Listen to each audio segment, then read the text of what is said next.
¿Y cómo van? Miren por qué la teología bíblica es importante y por qué hay que conocer la historia de los pueblos. Hace poco yo hice un video que hablaba sobre el diluvio y que el diluvio era una copia, digamos, de un pueblo pagano.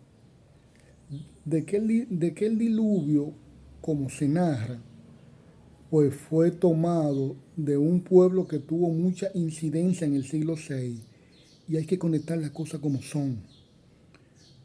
No leer la Biblia porque sí y tomarlo de manera literal todo lo que dice, porque no es correcto, porque la teología bíblica y la historia en sí nos dice que no es correcto. Entonces, yo decía que la narrativa, que la narración del diluvio fue tomado directamente de una narración porque un Dios quería conocer sobre la inmortalidad de otros dioses y habla de un diluvio. Eso yo lo leí con dificultad porque no veía bien, pero lo leí.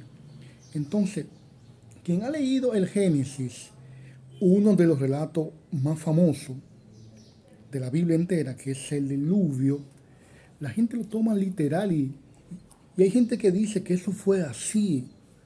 Déjeme decirle que no. Si le aseguran que eso fue así, lo engañaron. Y dentro de eso mismo hay cierta divergencia, hay cierta diferencia en el mismo relato. Si usted agarra, por ejemplo, el Génesis en el capítulo 7, versículo 13, que te habla de cuánto tiempo duró el diluvio. Recuerden que los meses judíos, o mejor dicho, hebreos, no son iguales ni duran el mismo tiempo que los meses que conocemos nosotros, que son 12. Ellos tienen como 4 o 5 en un periodo de tiempo. Un, un imbécil, de que pastor, negaba y decía que eso era una mentira de la iglesia romana pagana, que por qué, porque no entiende el ciclo lunar de los judíos. Es un imbécil, hablando cosas que no tiene conocimiento. Entonces, hay divergencia en el Génesis capítulo 7, versículo 13, eh, versículo 11, mejor dicho, y en el Génesis capítulo 8, versículo 13, menciona muchas veces dándole vuelta 40 días y 40 noches. Yo había dicho el significado del 40, que es importante para los hebreos. Y entonces el otro día habla de 150 días que duró y que bajó el agua y todo. ¿Hay divergencia? No. También habla si fue una pareja de cada animal o si fueron 7 parejas. La ciencia, por ejemplo, o no ciencia, sino mucha gente queriendo ver una veracidad del tema del diluvio, han calculado incluso el arca cuánto medía. Y aquí tengo una medida que dice, creo que es 150 por 25 por 15 de altura. O sea, ¿cómo puede ser posible?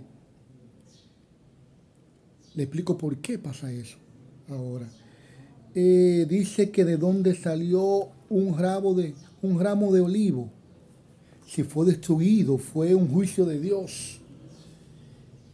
Y una cosa muy importante que los ateos usan mucho. ¿De dónde salieron, por ejemplo, unos hombres de unas regiones que se llaman susitas y emitas? Y lo podemos encontrar en Génesis 14:5 y en Deuteronomio 2:10. Si fue un juicio general, ¿de dónde salieron estas personas? Le explico de manera breve. Le explico de manera breve.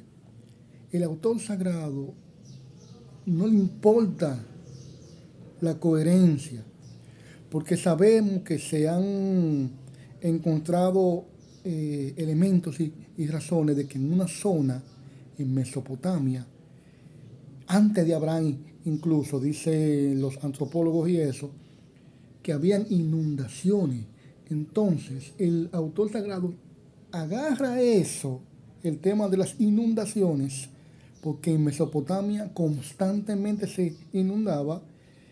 De hecho, de donde era el mismo Abraham, de Ur, es una zona muy inundable cuando caía un poco de agua, y el autor sagrado toma esto porque lo que quiere dar es un mensaje religioso del castigo de Dios.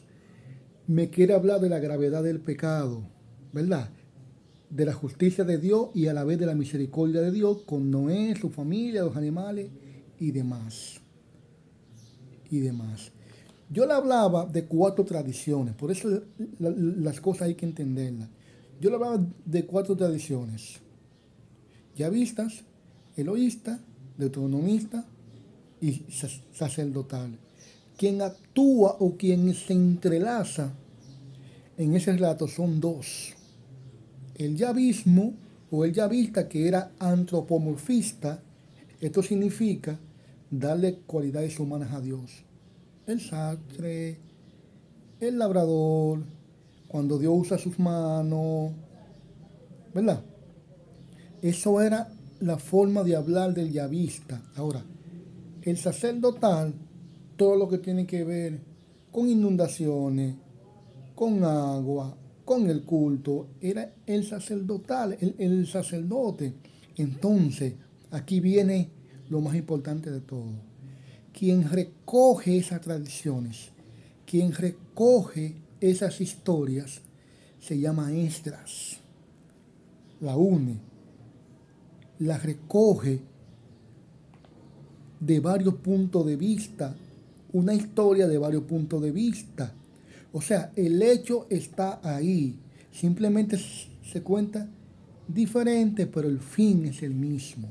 Eso pasa, por ejemplo, con el pueblo hebreo, que Moisés, ¿verdad? Que Dios ayudó a salir. Hay varios relatos y hay varias formas, pero ¿qué pasa? El relato sacerdotal, que es donde se abre el mar, es el más extraordinario, es el más chulo de ver, es el más bonito, es el más sorprendente y es el de más Hollywood. Nos quedamos solo con ese. Dios abre el mar y los carros del faraón se ahogan. Pero también se habla de que la tierra del desierto, y ahí fue que en la tierra se tragan los carros del faraón. Pero también hay una historia que narra la expulsión por allá, por detrás, por Jericó. Entonces, no podemos tomar todo lo que dice la Biblia como si fuera así. No, hay que entender el mensaje religioso y quién recoge la historia.